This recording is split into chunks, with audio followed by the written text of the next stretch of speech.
इस चैप्टर के शुरुआत में हम देखते हैं एलिना और एंटोनी को, जहां एंटोनी एलिना से पूछता है तुम कब से यहाँ काम करने लगी हो। एलिना रोते हुए कहती है मुझे यहाँ काम करते हुए कुछ दिन बीत गए हैं, शायद आपने मुझे नहीं नोटिस किया क्योंकि मुझे अस्तबल साफ करने का काम दिया गया है। एंटोनी कहता है अच्छा ऐसी बात है। इतना कहते ही एंटोनी वहाँ से जाने लगता है। एंटोनी को जाते हुए देखकर एलिना थोड़ा घबरा जाती है और वे अपने मन में सोचती है ऐसा मौका बहुत ही कम मिलता है, मैं इस मौके को जाने नहीं दे सकती।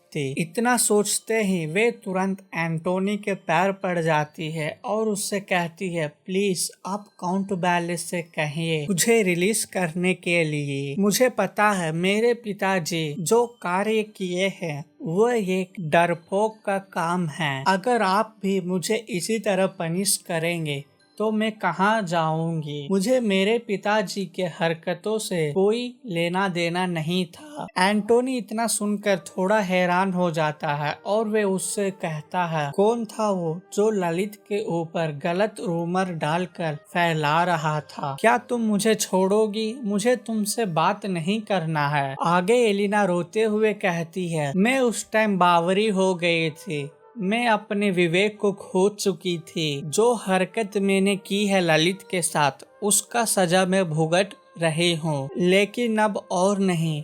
प्लीज तुम मुझे यहाँ से बाहर निकालने में मेरी मदद करो। एंटोनी ये सब सुनकर चिढ़ जाता है और वे अपने पैर को किसी तरह छुड़ाता है और उससे कहता है मेरे सहन शक्ति का कोई सीमा है, मैं तुम्हें और नहीं सह सकता। इतना कहकर वे वहाँ से जाने लगता है। एलिना पीछे से बस उसे देखकर एंटोनी एंटोनी कर कर चिल्लाने के अलावा और कुछ नहीं कर सकती थी। ये सब वहाँ पर छुप कर जेन देख लेती है और वे अपने मन में सोचती है जरूर इन दोनों को बीच में कुछ चल रहा है, मुझे इसके बारे में ललित को जल्दी खबर देना होगा। सीन यहाँ शिफ्ट होता है और हम देखते हैं मार्कस पैलेस, जहाँ ललित रेडी हो रही थी डुएल देखने के लिए और वे अपने आप से कहती है ललित तुम कार्लस को चूज की हो तो फिर कुछ भी हो जाए तुम्हें उस पर विश्वास करना ही होगा। इतने में वहाँ एक सर्वेंट आती है और ललित से कहती है माय लेडी एक सर्वेंट आई है जिसका नाम जेन है, वे आपसे मिलना चाहती है। ललित जेन के नाम सुनकर वे उस सर्वेंट से कहती है ठीक है उसे तुम अंदर ले आओ। ललित अपने मन में सोचती है जेन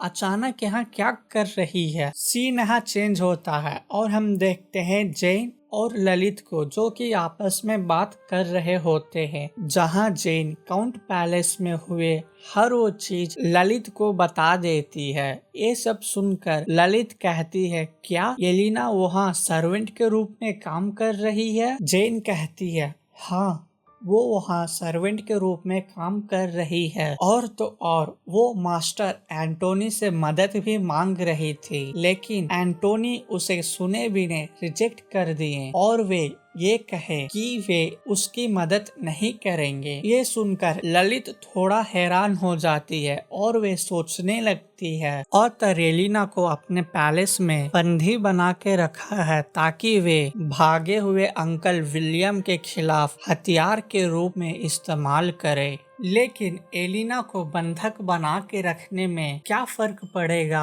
ललित जेन को देखती है और उससे कहती है मुझे ये सब बताने के लिए शुक्रिया, अगर तुम मुझे नहीं बताती तो मुझे पता ही नहीं चलता। जेन ये सब सुनकर काफी खुश हो जाती है और वे उससे कहती है मुझे बहुत ही खुशी हुई आपको ये सब बताते हुए माय लेडी। ललित जेन से पूछती है तुम्हारे भाई का क्या हाल है अभी। इतना कहते ही वे अपने मन में सोचती है मुझे पता नहीं मैं कैसे इस बारे में भूल गई थी, मैं जेन से प्रॉमिस की थी मैं उसके भाई को बचाऊंगी। जेन मुस्कुराते हुए कहती है थर्ड प्रिंस ने मेरे भाई को रिलीज करवा दिए थे। आगे वो कहती है माय लेडी ये सब आप ही के कारण हुआ, जरूर आप ही थर्ड प्रिंस से कहें रहे होंगे मेरे भाई को छोड़ देने के लिए। मैं आपका एहसान कभी नहीं भूलूंगी। ललित ये सुनकर चौंक जाती है और वे कहती है, क्या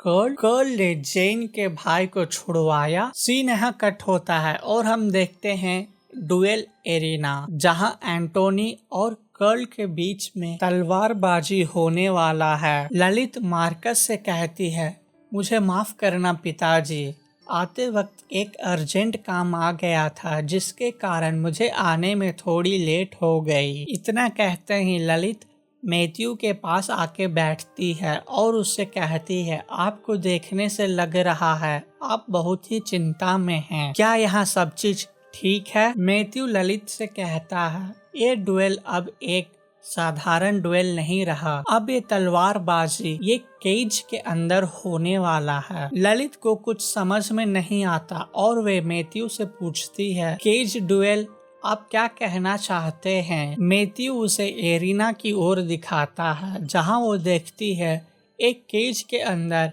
एंटोनी और कर्ल दोनों आमने सामने खड़ी होते हैं। ललित इसे देखकर कहती है, क्या ये केज डुएल इतना डेंजर है? मैथ्यू कहता है, केज के अंदर फाइट करना बहुत ही ज्यादा रिस्की होता है। अगर हम ओपन ग्राउंड में फाइट करें तो जान पे खतरा आए तो हम वहां से भाग सकते हैं। इससे भी डरावना ये है, ये डुएल तब तक चलेगा जब तक कोई एक मर न जाए। ललित ये सुनकर हैरान हो जाती है और कहती है, क्या? आगे मैथ्यू कहता है, मैं ये सुना था कि ये जो केज फाइट का प्रपोजल ये एंटोनी ने दिया था। ललित ये सुनकर उसके आंख फटे की फटे रह जाती है और वो एंटोनी की ओर देखती है। वे अपने मन में सोचने लगती है, मैं ये उम्मीद नहीं की थी एंटोनी से, क्या वो ये सब मेरे लिए कर रहा है? इतना कहते ही वो कार्लस की ओर देखती है और वे अपने मन में सोचती है, पता नहीं क्यों कार्लस मुझसे नजरें नहीं मिला रहा है। वे जरूर मेरे हरकतों के कारण मुझसे नाराज हो गया होगा। सीन यहाँ शिफ्ट होता है और हम देखते हैं उस एरिना में आए हुए बाकी लोगों को, जो कि बहुत ही ज्यादा खुश थे और शोर मचा रहे थे। चलो अब ये डुएल शुरू होने ही वाला है, आज तो मजा ही आ जाएगा। और हम देखते हैं एंटोनी और कर्ल को, जो कि एक दूसरे के आमने सामने तलवार लेकर खड़ी थे। एंटोनी कार्लस से कहता है, क्या तुम्हें शर्म नहीं आई एक एंगेज लड़की को उसके फियांसे से छीनने में, और तुम अपने आप को प्रिंस कहते हो इस राज्य का? कर्ल सुनकर कहता है, बस बहुत हो गया, बातचीत अब बंद करें। इतना कहते ही एंटोनी कर्ल के ऊपर हमला करने के लिए आगे बढ़ता है, जिसे कर्ल ब्लॉक कर लेता है। उन दोनों के बीच में घमासान तलवारबाजी होने लगी। दोनों में से कोई भी पीछे हटने के लिए तैयार नहीं थे। ये सब देखते हुए वहाँ आए जितने भी गेस्ट थे वे सब पूरी तरीके से हैरान हो जाते हैं और कहते हैं, वाह। जहां एक सफेद कपड़ा पहने हुए एक लड़का कहता है, एंटोनी बहुत ही मशक्कत कर रहा है इस फाइट को जीतने के लिए। तभी दूसरा कहता है, थर्ड प्रिंस का अटैक भी कुछ कम नहीं है। उन दोनों का फाइट देखते हुए ललित बहुत ही ज्यादा उदास हो जाती है और वे अपने मन में सोचने लगती है, कर्ल तुम्हें किसी भी तरह इस फाइट को जीतना ही होगा। और इसी के साथ ये चैप्टर खत्म होता है। मिलते हैं अगले चैप्टर में।